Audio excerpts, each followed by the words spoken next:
Sinabi ni Moises sa mga tao, "Ngayon ay ibinigay nga sa inyo ng Panginoon ang mga tuntuning ito.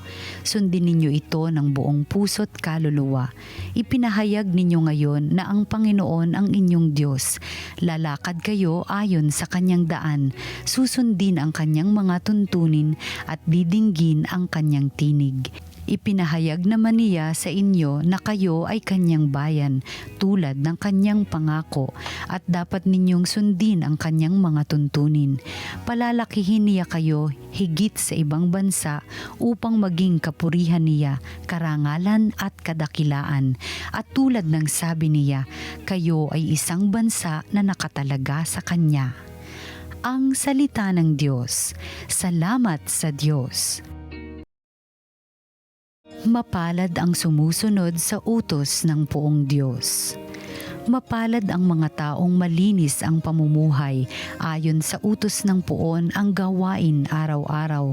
Mapalad ang sumusunod sa kaniyang kautusan, buong puso ang pagsunod sa utos na ibinigay. Mapalad ang sumusunod sa utos ng poong Diyos. Ibinigay mo sa amin iyong mga utos upang aming talimahin at sundin ng buong lugod. Gayon ako umaasang magiging tapat. Susundin ang iyong utos, susundin ng buong ingat. Mapalad ang sumusunod sa utos ng poong Diyos. Ang matuwid mong tuntunin habang aking tinatarok, buong pusong magpupuri, pupurihin kitang lubos. Ang lahat ng iyong utos ay sisikapin kong sundin. Huwag mo akong iiwanan, huwag mo akong lilisanin. Mapalad ang sumusunod sa utos ng poong Diyos. Ang mabuting balita ng Panginoon ayon kay San Mateo. Noong panahong iyon, sinabi ni Jesus sa kanyang mga alagad, "Narinig na ninyong sinabi, ibigin mo ang iyong kaibigan at kapuotan mo ang iyong kaaway.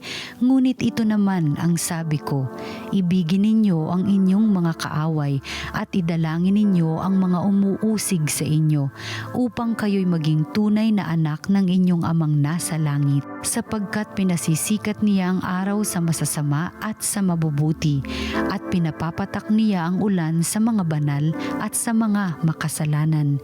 Kung ang mga umiibig sa inyo ang siya lamang ninyong iibigin, ano pang gantimpala ang inyong hihintayin?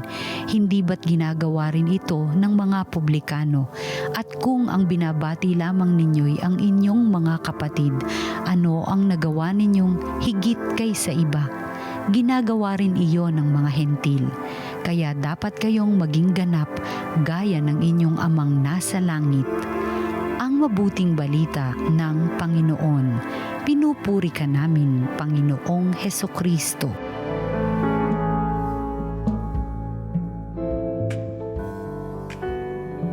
Magandang araw po sa inyong lahat, ating pagnilayan ang salita ng Diyos, salita ng buhay. Sa Ebanghelyo natin ngayon, medyo mabigat ang hamon ni Jesus. Sabi niya, ibigin ninyo ang inyong mga kaaway at idalangin ninyo ang mga umuusig sa inyo.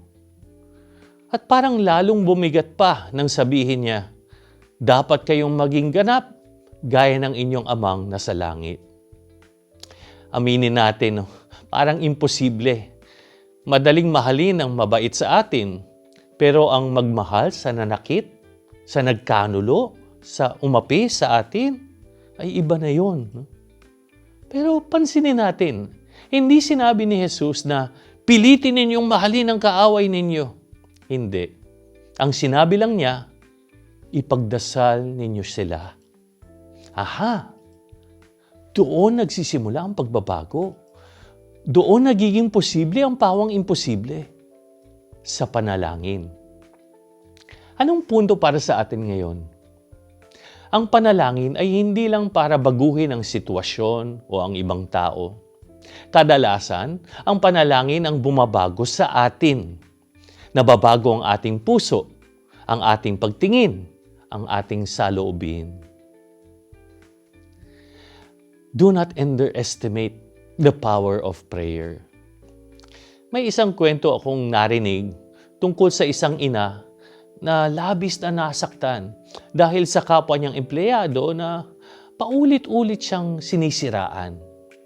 At dahil doon, naapektuhan na ang trabaho niya, pati ang pamilya niya. Araw-araw, galit ang dala niya. No? Galit na hindi niya mailabas pero hindi rin mawala-wala. Isang araw, sa gitna ng panalangin niya, wala na siyang masabi kundi, Lord, hindi ko talaga siya kayang patawarin. Kaya ang dasal niya ay simple lang.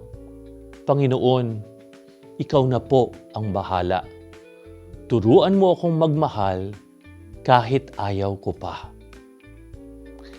Hindi biglang nawala ang sakit, no? Hindi rin agad nagbago ang taong nanakit sa kanya. Pero araw-araw, pinagdasal niya ito kahit labag sa kanyang loob. Hanggang sa isang araw, napansin niya, hindi na siya kasing galit tulad ng dati. Mas tahimik na ang puso niya. May lungkot pa rin, oo, pero may kapayapaan na. At doon niya naintindihan, habang nagdarasal siya, hindi ang kaaway niya ang binabago ng Diyos, bagkus siya mismo ang binabago.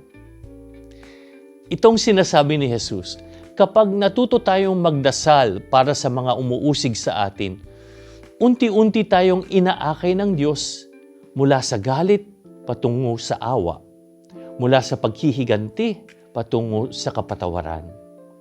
At doon tayo nagiging ganap. Hindi dahil perpekto na tayo, kundi dahil natututo tayong magmahal ng walang kondisyon tulad ng Diyos. Sa unang pagbasa, pinaalalahanan tayo na tayo ay bayan ng Diyos. Ibig sabihin, iba ang pamantayan ng pagmamahal natin.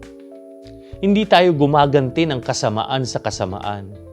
Sa halip, hinahayaan nating ang Diyos ang humubog sa puso natin. Mga minamahal na kapatid, ang dasal ay hindi palaging nagbabago ng nangyayari sa ating paligid. Pero siguradong may binabago ito sa ating kalooban. At kapag nabago ang ating loob, nagbabago rin ang direksyon ng ating buhay. Kaya magandang tanungin natin sa ating sarili, paano ko maisasama sa aking araw-araw na panalangin ang mga taong umuusig sa akin at nakasakit sa akin, kahit mahirap at kahit masakit pa?